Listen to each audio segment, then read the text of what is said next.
अष्टावक्र जी। राजा जनक के मन में संसार बंधन से छूटने की इच्छा है, ज्ञान पाने की इच्छा है, वैराग्य प्राप्त करने की इच्छा है। इन तीन प्रश्न को लेकर जनक अष्टावक्र जी के चरणों में साष्टांग दंडवत प्रणाम करते हैं।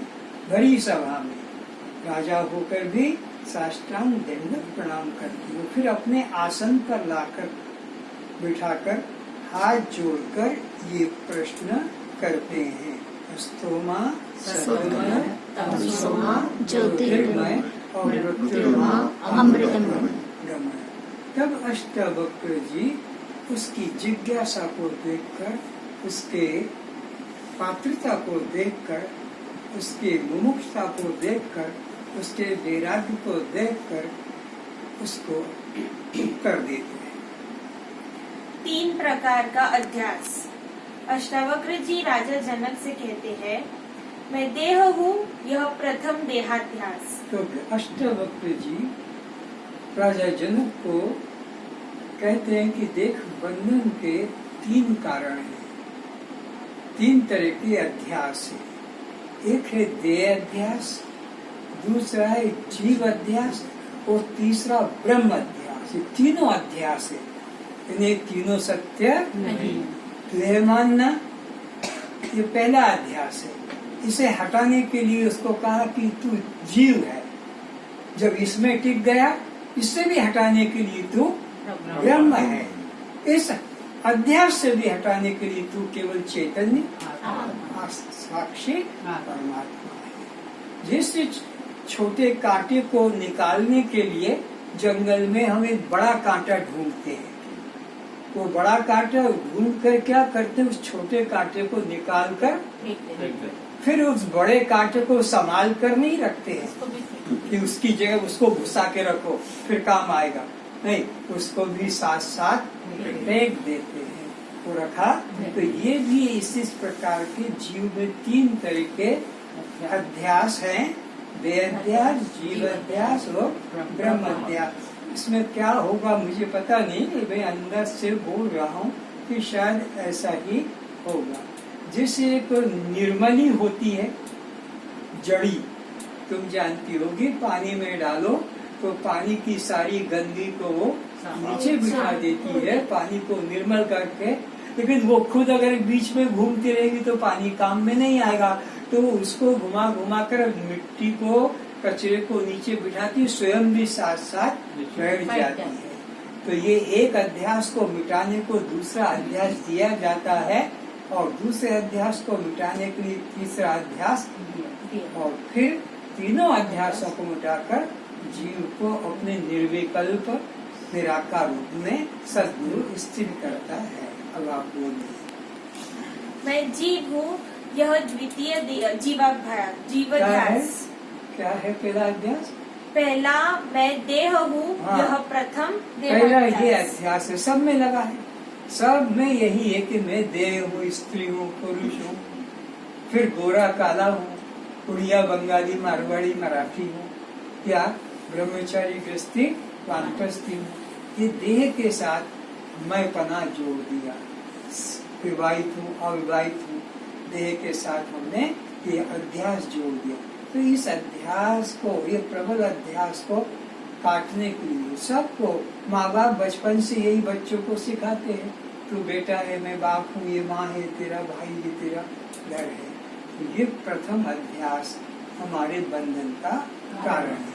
इसे हटाने के लिए जो तत्वदर्शी महापुरुष होंगे वो ही इस अध्यास को हटाएगा, और बाकी तुम्हारे जो दूसरे प्रकार के श्रोत्रिय गुरु हैं वो इस अध्यास को नहीं चाहेंगे। वो क्या कहेंगे, गर्व करो कि हिंदू हूँ, गर्व करो कि मुस्लिम हूँ, गर्व करो कि मैं मराठा हूँ।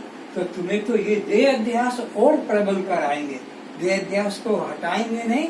किसी को तुम ब्राह्मण हो, देह अध्यास ब्राह्मण पने में लगा देंगे।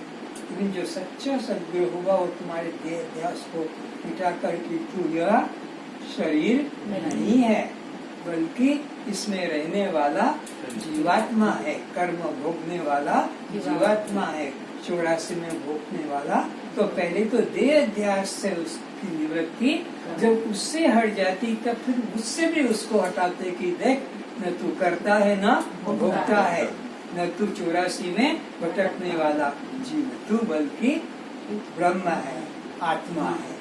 इस प्रकार का उसको बोध आगे आगे बढ़ाते हैं। मैं जीव हूँ, यह द्वितीय जीवाध्यास। तृतीय मैं ब्रह्म हूँ, यह ब्रह्म अध्यास। तो जीव के साथ में क्या क्या अध्यास जुड़ जाता है? मैं करता हूँ, मैं भोगता हूँ, मैं पापी हूँ, मैं पुण्यात्मा हूँ, मैं सुखी हूँ, मैं दुखी हूँ, धर्मात्मा हूँ, अधर्मात्मा हूँ। इस प्रकार का अध्यास उसके साथ जुड़ जाता है। फिर इस अध्यास को मिटाने के लिए गुरु फिर उसको कहता है तू न देह है न तू जीव है, दोनों की भ्रांतियां हैं कि गहरी निद्रा में न तुझे देह का होश है, न गहरी निद्रा में मैं जीव हूँ या पापी पुण्यात्मा हूँ, करता हूँ, ये भी बोध नहीं रहता है। वहाँ पर ये दोनों भ्रम नहीं रहते। तो तू इन दोनों भ्रम से अलग है, न देह और न जीव, बल्कि इन दोनों से अलग तू चैतन्य आत्मा है। देहाध्यास तमोगुणी व्यक्ति को, जीवाध्यास रजोगुणी व्यक्ति को एवं ब्रह्माध्यास सत्वगुणी व्यक्ति को होता है। तो 3 प्रकार के गुण संसार में, या माया के 3 गुण हैं।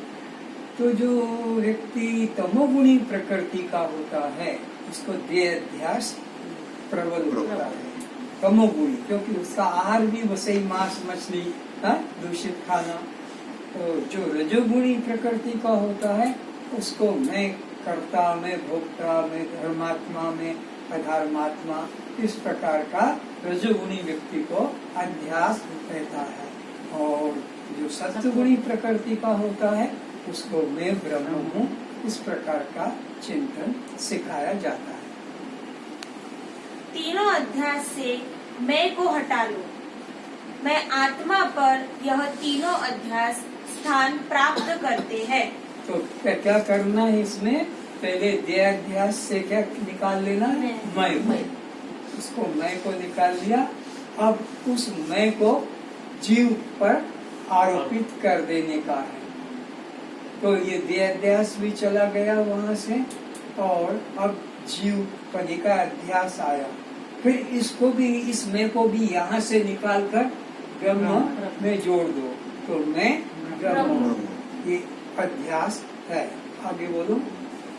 तो मैं आत्मा से देहाध्यास, मैं आत्मा से जीवाध्यास तथा मैं आत्मा से ब्रह्म अध्यास हटा लिया जाए तो तीनों अध्यास सत्ता शून्य हो जाते हैं। तो ये 3 अध्यास कौन कौन से?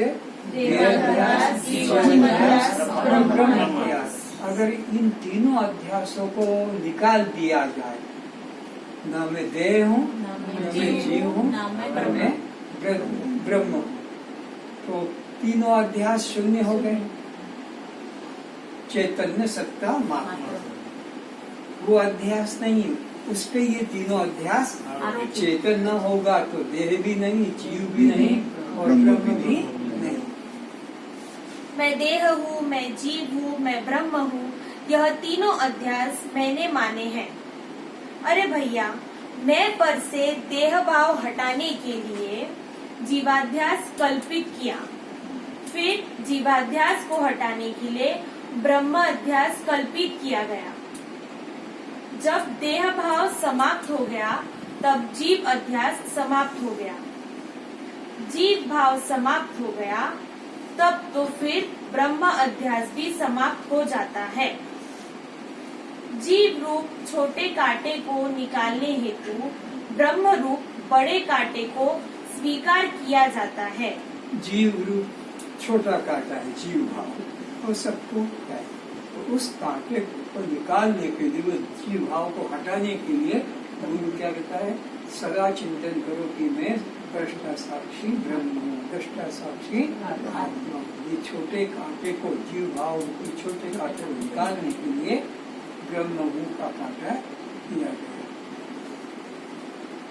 जीव रूप छोटे कांटे को निकालने हेतु ब्रह्म रूप बड़े कांटे को स्वीकार किया जाता है। फिर जीवाध्यास द्वारा देहाध्यास व ब्रह्माध्यास द्वारा जीवाध्यास निकल गया तो फिर तीनों कांटे फेंक देना है। तीनों कांटे यानी तीनों से अपने को अहंकार हटाना है, देह से भी, जीव से भी और ब्रह्म से। वेद सत्व रज तम उत्पत्ति स्थिति लय रूप संसार की ही महिमा गाने वाले हैं, जो जीव के अनित्य संसार बंधन को ही दृढ़ कराने वाले हैं। ये जो वेद में 3 गुण लिखे हैं, त्रिगुण्य विषया वेदा निस्त्रिगुण्य भवार्जुन, ये संसार में ही जोड़ने वाले वेद का जो उपदेश है 80,000 कर्म कांड का, 16,000 उपासना कांड का, 96,000 वेद मंत्र आपको इस संसार में ही जोड़ने वाले हैं। कहाँ तक है संसार? विष्णु लोक, ब्रह्मा का लोक, शिव लोक, ये सारे लोक, स्वर्ग लोक, जहाँ तक तुम्हारे को जाने का है वहाँ तक से वापस आने का है। जहाँ तक तुम अपनी शक्ति से ऊपर चढ़ोगे फिर वहाँ से नीचे गिर जाओगे। ये तीनों प्रकार के स्वर्ग लोक, वैकुंठ लोक और वेद के 3 गुण संसार बंधन में जकड़ने वाले हैं। देखो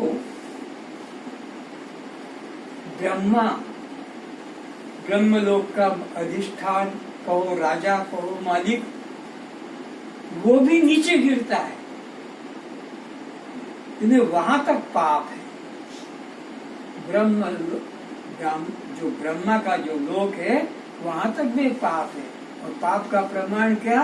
उसको भी नीचे गिरना पड़ता है। उपजहि जासु अंश ते नाना, शंभु विरंच विष्णु भगवान। ये ब्रह्मा विष्णु और शंकर जिसके अंश से अनंत अनंत उत्पन्न होते हैं। एक ब्रह्मा नहीं, एक विष्णु नहीं, एक शंकर नहीं, एक सृष्टि नहीं, अनंत सृष्टि है। इस सृष्टि जैसी अनंत सृष्टि है तो अनंत ब्रह्मा, अनंत विष्णु, अनंत शंकर। जिसे तुम्हारे यहाँ पर मिनिस्टर होता है, प्रधानमंत्री होता है, ऐसे दूसरे देश में भी मंत्री, प्रधानमंत्री, वहाँ पर भी ऐसे ही होता है। सबका ऐसा अलग अलग है। ऐसे ही अनंत ब्रह्मा विष्णु शंकर जिसके अंश मात्र से होते हैं, तो ये वहाँ तक संसार है, तो वहाँ से नीचे गिरना पड़ता है।